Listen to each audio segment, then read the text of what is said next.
À la une de cette édition d'information sur UCAM News 24, 20h du 22 mars 2013, contentieux électoral et plusieurs partis politiques qui saisissent le Conseil constitutionnel. Le greffe de la Cour suprême faisant office de Conseil constitutionnel n'a pas désempli ce vendredi 22 mars 2013.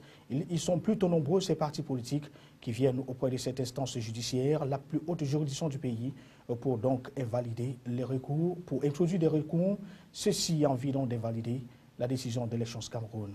Célébration, le Cameroun séjourne au reste de la communauté internationale ce jour pour commémorer la journée mondiale de l'eau. C'était donc ce 22 mars 2013, celle-ci était placée sous le signe de la coopération dans le domaine de l'eau. Cette manifestation est une condition sine qua non à la paix, au développement durable et partant à l'émergence. À Douala, l'eau contribue à la réduction de la pauvreté, à établir l'équité, mais surtout à créer des retombées économiques.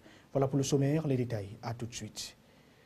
Bonsoir à tous. Merci de rester sur UCAM News 24. On parle donc de ce contentieux électoral en ouverture du journal avec plusieurs partis politiques qui saisissent le Conseil constitutionnel. Le greffe de la Cour suprême faisant office de Conseil constitutionnel n'a pas désempli ce vendredi 22 mars 2013. C'était à l'effet de recevoir les recours en annulation interjectés par des partis politiques contre la décision de rejet de certaines listes de candidatures prises il y a 48 heures par le Conseil électoral d'élections Cameroun. Compte rendu, Salomon Foué, Marcel Van Drabin, Stéphane Bonjour pour le récit.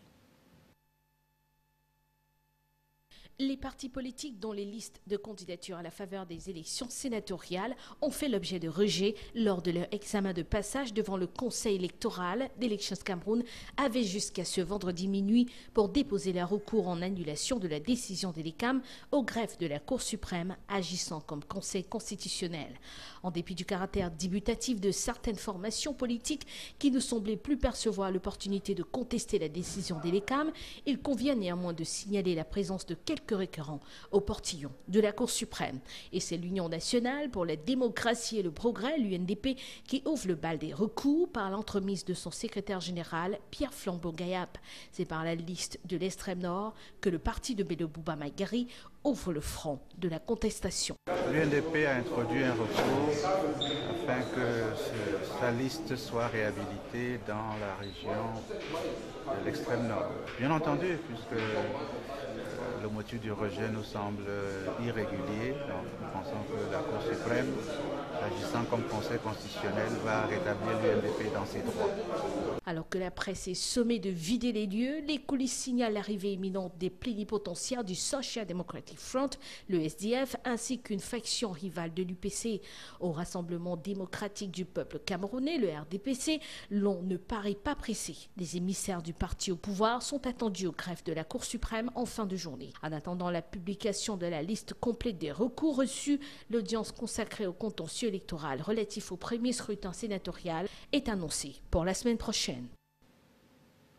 Parlons cette fois de célébration, puisque ce 22 mars 2013 était consacré à la journée mondiale de l'eau. Il faut dire qu'à Douala, l'eau contribue à la réduction de la pauvreté, à établir l'équité, mais aussi à créer des retombées économiques. Seulement la préservation des ressources en eau et la protection du consommateur laissent à désirer dans un environnement marqué par la conjoncture. Jean-Jacques Kondoa et Sadou Mamoudou ont fait le tour de la ville. Voici leur reportage. C'est une véritable ruée vers la source vitale. L'eau se consomme sous toutes ses coutures dans la capitale économique, Douala. Consommation qui justifie ainsi le développement exponentiel de petits métiers autour de cette précieuse denrée. Activité nourrissante, somme toute, son nom. On peut vendre les 10 000, 8 000, ça dépend. Ça dépend, c'est pas chaque jour que ça sourit. Côté consommateur, on ne se plaint pas. C'est l'alternative au regard de la conjoncture. Mieux, l'on fait foi à la qualité physique du liquide. Quand je vois un peu l'apparence apparemment propre, je me dis qu'elle est bonne à boire. Et comme nous voyons comment ils sont tout à côté de machin, nous disons que c'est bien protégé. Toutefois, le consommateur n'est pas sorti de l'auberge. Un détour par le livreur des contenants donne la sueur froide. Même le liquide livré contre abonnement ne répond généralement pas aux normes et les abonnés ne le dissimulent point. L'eau de robinet, je ne sais pas par rapport, quand vous dites que c'est contrôlé, c'est cela, mais en voyant son état, c'est une eau sale. Fort heureusement, la tutelle veille au grain. À la délégation régionale du ministère de l'Eau et de l'Énergie, l'on apprend que des opérations de coup de poing sont menées de façon inopinée afin que la coopération dans le domaine de l'eau, telle que voulue par le thème de la Journée mondiale 2013, assure la paix, le développement, voire l'émergence de la nation camerounaise. Ailleurs, et toujours dans le cadre de cette commémoration, il faut dire que les problèmes qui se posent au service de l'eau à Ibolova sont liés à l'accessibilité des populations à cette denrée de première nécessité, à la quantité, mais à la qualité. Pour faire la lumière sur cette question, une étude réalisée par l'organisation de la société civile dynamique citoyenne a été présentée aux forces vives de la région du Sud pour interpeller la conscience collective et question donc de susciter une action urgente en faveur des consommateurs.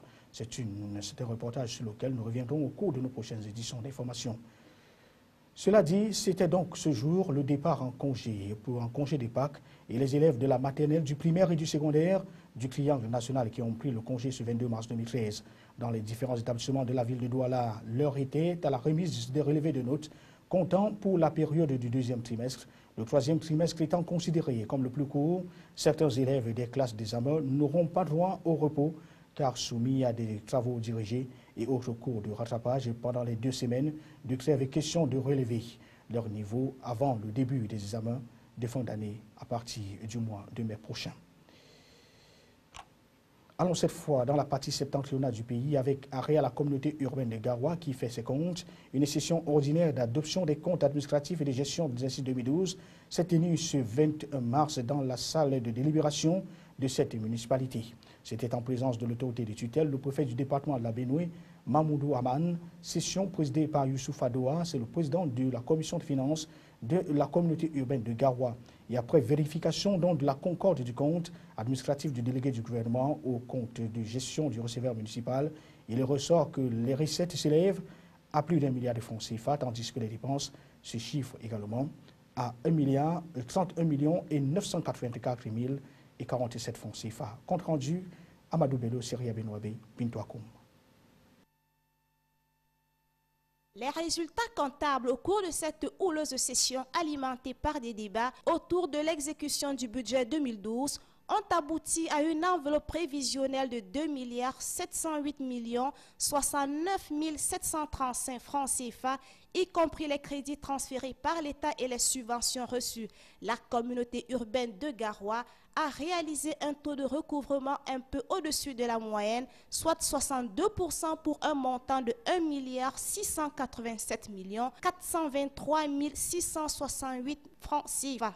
Elle a effectué à la même occasion des dépenses à hauteur de 1 31 984 047 francs CFA, soit 38% du budget. L'excédent des recettes sur les dépenses de 665 439 621 francs CFA est reporté au budget de l'exercice 2013 en cours. Les recommandations sont celles faites par les conseillers au cours de la session et essentiellement les conseillers se sont focalisés sur un certain nombre d'aspects. Le premier, c'est comment faire pour que les ressources locales soient effectives, soient plus consistantes, soient plus importantes pour permettre, n'est-ce pas, le financement des projets au niveau de la ville de Garoua. La deuxième recommandation, c'est par rapport à la régie autonome de transport. N'est-ce pas, tout le monde a noté qu'elle fonctionnait à perte depuis son lancement en janvier dernier, le 2 janvier précisément. On s'est rendu compte que les charges sont manifestement plus importantes que les recettes. La troisième recommandation a trait aux différents chantiers. Le plus important de ceux-ci est celui de la salle des fêtes. Voilà pour les comptes adoptés à l'unanimité par les conseillers présents. Mais là où les discussions ont parfois débouché sur des incompréhensions, c'est le faible taux de recettes collectées sur certaines lignes budgétaires. Il s'agit des produits de la vignette automobile et la taxe de stationnement. Quant au bilan trimestriel de la mise en service de la régie de transport urbain de Garoua, les compteurs sont au rouge avec une perte sèche de 7 millions de francs CFA par rapport aux prévisions. Et pour cause, les bus roulent pratiquement vite le long des itinéraires tracés pour les quartiers périphériques. Le prix du ticket, qui est de 150 francs CFA, serait la pomme de discorde. Il sera revu à la baisse à 100 francs CFA dans le cas où la situation persiste. Les efforts sont faits pour rendre la ville belle. Bien, il ne nous reste qu'à poursuivre dans cet élan. Nous avons des projets qu'on a cités aujourd'hui, le transfert de la tribune de l'avenue Lamido Ayatou à l'avenue au boulevard de l'Indépendance, à côté du monument aux morts. Donc le marché a été transmis au ministère des marchés publics pour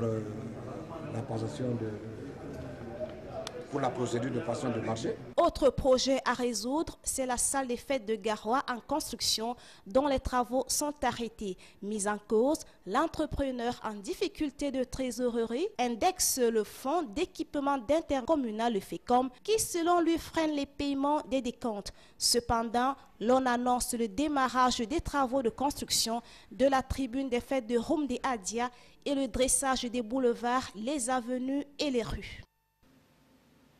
Restons dans cette partie du pays avec un tour à Beka et le nouveau Lamido qui vient donc d'être intronisé. Sa Majesté Baba Mayoro a officiellement pris les rênes du pouvoir traditionnel des mains du préfet du département du Faro, Maliki Oumara, qu'assistait le sous-préfet de l'arrondissement Nana Ibrahima. Ceci devant un parterre impressionnant de personnalités de la région, élites, filles et fils de l'arrondissement de Beka venus vivre cet instant historique d'intronisation du 16e Lamido de la dynastie Aliou. Le tout premier monarque a donc ici l'obligation et la recommandation lui a d'ailleurs été faite par l'autorité administrative de veiller sur ces populations et surtout faire que ces derniers aient donc accès à la monnaie utilisée sur le plan national, puisque la plupart des devises utilisées ici viennent du pays voisin, le Nigeria, et plus précisément la monnaie qui n'est rien d'autre que le Naira. Voici à présent une attitude du sous-préfet de Beka, Nana Ibrahima, au micro de Amadou Bello. Monsieur Baba Amayero, qui est aujourd'hui au trône de la Mida de Beka, a le moyen. Il est le rassembleur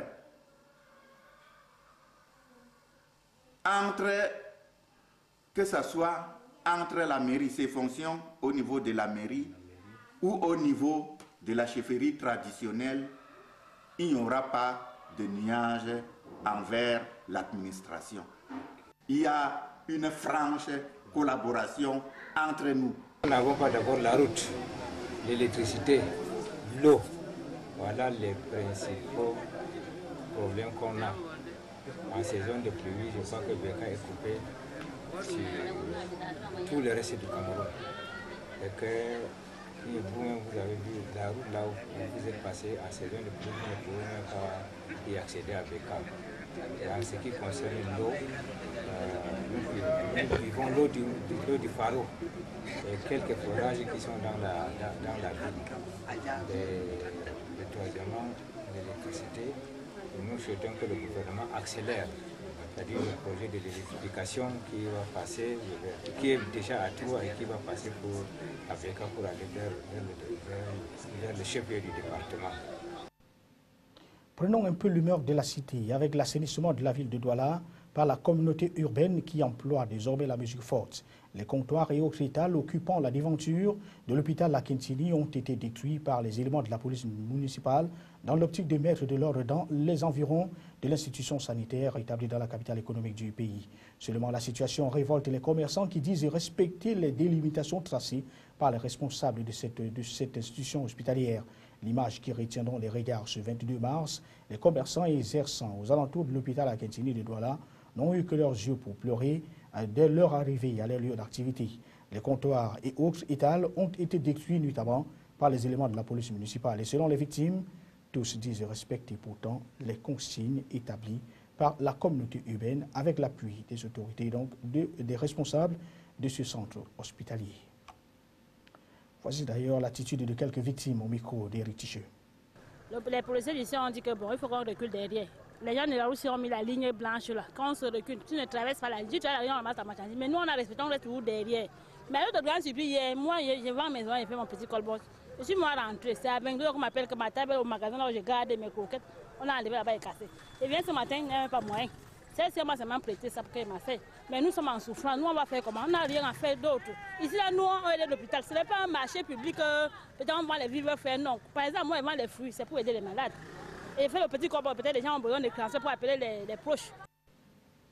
À l'étranger, dans cette édition d'information, on est en justice avec la garde de Sceaux qui soutient la magistrature attaquée après la mise en examen de Nicolas Sarkozy. Chypre, les négociations se poursuivent entre Nicosie et ses bailleurs sur le plan de sauvetage. Pendant ce temps, au Proche-Orient, Barack Obama achève sa première visite présidentielle en Terre Sainte. Plus de détails avec l'AFP, l'agence France-Presse. Cette décision est irresponsable. Le monde judiciaire se défend après la mise en examen de Nicolas Sarkozy. La garde des Sceaux elle-même est montée au créneau pour assurer les magistrats de son soutien. Les syndicats se disent outrés par les propos de la droite et particulièrement ceux de l'ancien conseiller Henri Guénaud. L'ancien président Nicolas Sarkozy a été mis en examen pour abus de faiblesse dans l'affaire Bettencourt. Les négociations sur le plan de sauvetage continuent entre Nicosie et ses bailleurs. Un temps évoqué, l'option d'une aide de la Russie s'est éloignée. L'idée d'une taxe bancaire, elle, refait peu à peu surface. Le pays a jusqu'à lundi pour présenter à ses partenaires un plan lui permettant d'économiser 7 milliards d'euros, condition sine qua non pour le déblocage d'une aide de 10 milliards. Barack Obama a achevé sa première visite présidentielle en Terre Sainte. Il a clos le voyage par des visites symboliques à Jérusalem et à Bethléem.